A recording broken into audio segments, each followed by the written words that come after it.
Hey there, friends. Welcome back to another episode of the Bible and Life podcast. My name is John Whitaker, and I just really want to welcome you to this episode. Over the last handful of weeks, we have been reflecting on the theme of life in the Spirit, and we have emphasized that upon the resurrection of Jesus and his ascension into heaven, he poured out the Holy Spirit.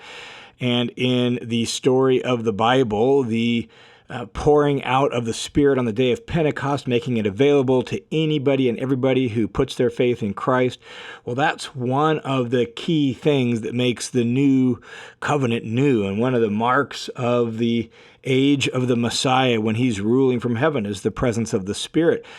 And what that means is, as followers of Jesus, we have access to the presence of God, and God's presence has come to live in us and among us by his Spirit in a way that just wasn't true for most of the believers in Yahweh under the Old Covenant.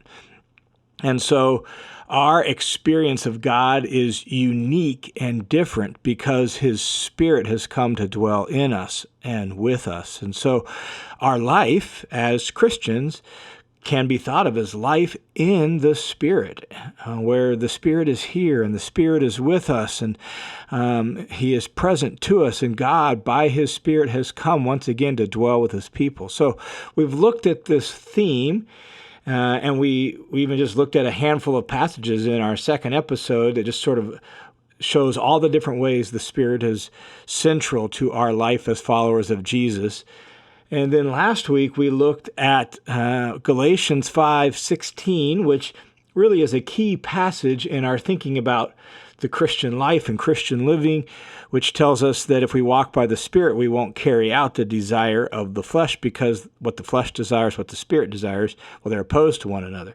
So we reflected on that last week, and this week I want to just spend a few minutes reflecting on a passage out of Paul's letter to the Ephesians chapter 5, and really the key bit for our purposes on this episode is the second half of verse 18. But let me read you the passage picking up in Ephesians 5:15 so you can hear sort of the context and get the thrust of what Paul is saying. So the key phrase we're looking at is be filled with the Spirit. We want to reflect on this idea of being filled with the Spirit. But to grasp what Paul is getting at in context here, we need to hear a little bit of what surrounds that phrase. So Ephesians chapter 5, verse 15 says, "So then," he's drawing a conclusion from the fact that we are light in the Lord, as he said before that we've experienced this illumination and spiritual resurrection by virtue of what Christ has done in us. "So then, be careful how you walk, not as unwise people, but as wise, making the most of your time, because the days are evil." The phrase "making the most of your time," literally redeeming the time from the evil days. The time is in bondage to evil, so you're going to have to liberate it from that, use it for good, use it in wise ways. Therefore, don't be foolish, but understand what the will of the Lord is. Then he says, here we come to verse 18, "and do not get drunk with wine," whether just in ordinary everyday life, whether in celebrations of pagan worship. Don't get drunk with wine, he says, in which is debauchery. Debauchery refers to just all sorts of foolishness and bad choices, bad decision-making that leads to bad living, right? So don't get drunk with wine, but in contrast to that, be filled with the Spirit. And then he goes on in verse 19 to talk about speaking to one another, psalms, hymns, spiritual songs, giving thanks, and all of that. Notice that this phrase, "be filled with the Spirit," stands in contrast to being drunk with wine. It's also set in the context of how you carry out your life. Be careful how you walk. walking as a wise person in the wisdom of the Lord. Don't be foolish. Know what God's will is. Don't get drunk with wine. Be filled with the Spirit. I think this is really helpful for us to see this context because oftentimes in kind of our era, our current time period, the phrase a spirit-filled Christian or are you spirit-filled often is exclusively associated with sort of ecstatic experiences of the Spirit where perhaps speaking in tongues, perhaps other ecstatic experiences of the Spirit. Whatever you think about that, that's just not the context of this phrase here. This phrase here is primarily about carrying out your life with wisdom according to God's will. And it's set specifically in contrast with not getting drunk, but being filled with the Spirit. And that contrast, I think, is instructive for us. When he says, don't get drunk with wine, well, why not? Well, because there's debauchery there. Why is there debauchery? Because when you're drunk with wine, you don't think straight. You don't make good decisions. You're not really in control of your senses, right? Like you lose control of yourself when you're drunk. And you do foolish things. So in contrast to that, if you're going to live wisely, be filled with the Spirit. And the what seems to be the implicit contrast is what controls you.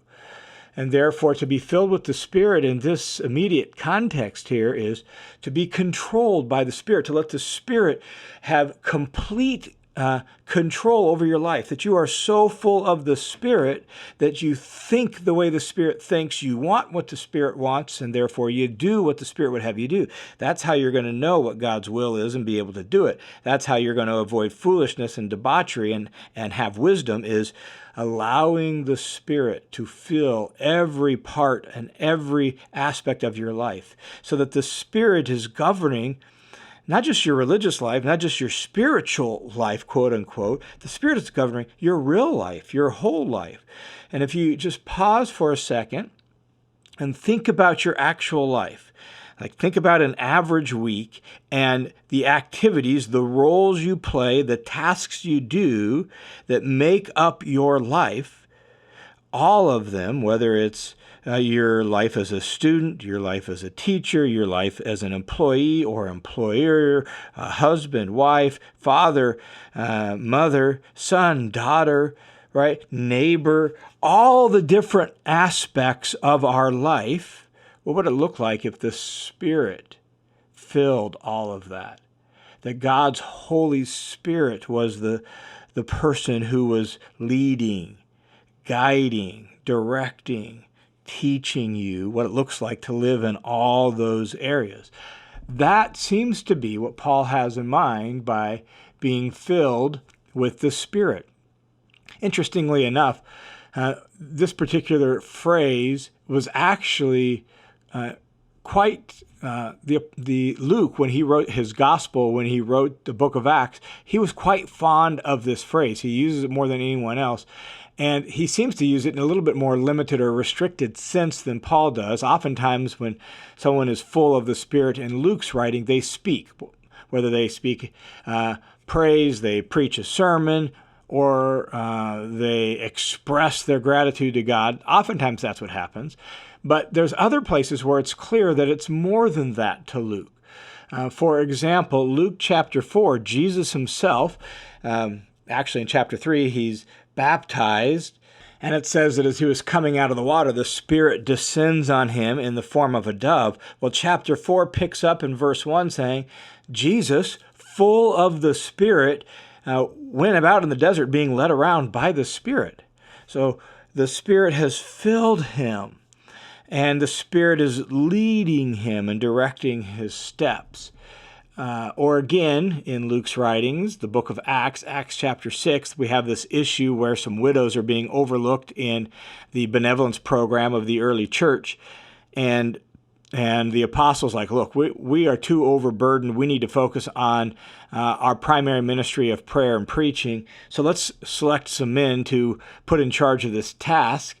And it specifies the character traits of the men they want. And one of them is, we want men full of the Spirit and wisdom to lead this task. Notice that, full of the Spirit. And it seems as if the the idea there being full of the Spirit is that they have the kind of character, the kind of wisdom necessarily to oversee this task. Well, that seems to be really sort of like commensurate with what Paul is saying in Ephesians chapter 5, verse 18. Like, there is a way of living your life that is full of the Spirit, controlled by the Spirit, where the Spirit's wisdom and the Spirit's ways fill every aspect of your life. And so as we live our life as disciples of Jesus, the goal for us is to allow the Holy Spirit to be in charge, to be the tangible expression or presence of King Jesus himself in our life that governs our life, directs our step. So, be filled with the Spirit. Now, what Paul doesn't do in Ephesians chapter 5 is he doesn't tell us how to do that. Interestingly, the grammar is such that it refers to this is an ongoing thing. Continually be filled with the Spirit. So that implies that if we're going to be filled with the Spirit, it's not just like a one-stop sort of thing. It's something ongoingly, regularly, daily. We open our life to the Spirit. We invite the Spirit in. So while Paul doesn't tell us exactly how to be filled with the Spirit, that seems to be the idea. What would it look like for you to be filled with the Spirit? For me, well, I think it would look like as we enter into the various parts of our day, we invite him in. As we talked about last week, he's our walking partner, going about life with us, so we invite him in. And we just direct our attention to him and, acknowledge his presence and invite him into, as I go home from work today and I'm about to engage with my wife and kids. O Spirit of the living God, would you give me humility and wisdom and grace to love them and to serve them according to your ways. And we invite the Spirit in, and we allow the Spirit to have control. If we are reading the Scriptures and the Spirit draws our attention to a specific passage and convicts us that we're not really living according to that, we submit and surrender to that and confess that and acknowledge that. And we allow the Spirit to point out through His Word that, man, we're not living in sync with that. And so we don't defend ourselves, we don't minimize or rationalize. We confess, we acknowledge, and we allow the Spirit to be in charge of that.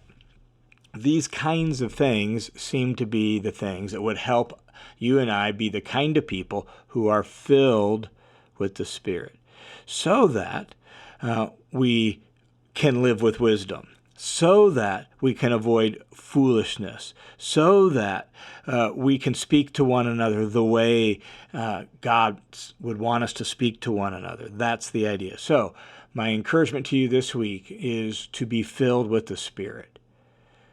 Look at the various buckets of your life, if you will, all the different roles you play and the tasks you do.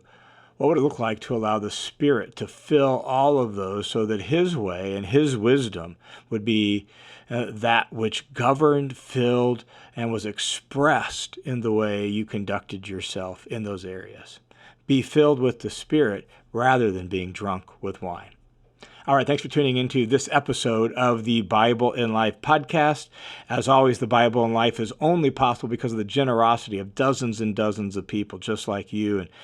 And every time I look over the donation list and pray through it, and when we receive new donors and I thank God for them, I'm just incredibly moved and grateful that so many of you give, whether it's $2, $5, $10, $25, or $50, or whatever it is. So many of you have found value in this ministry and support it, and God continues to use your gifts for His purposes and His glory in the lives of people all around the world. So thanks a ton for your support.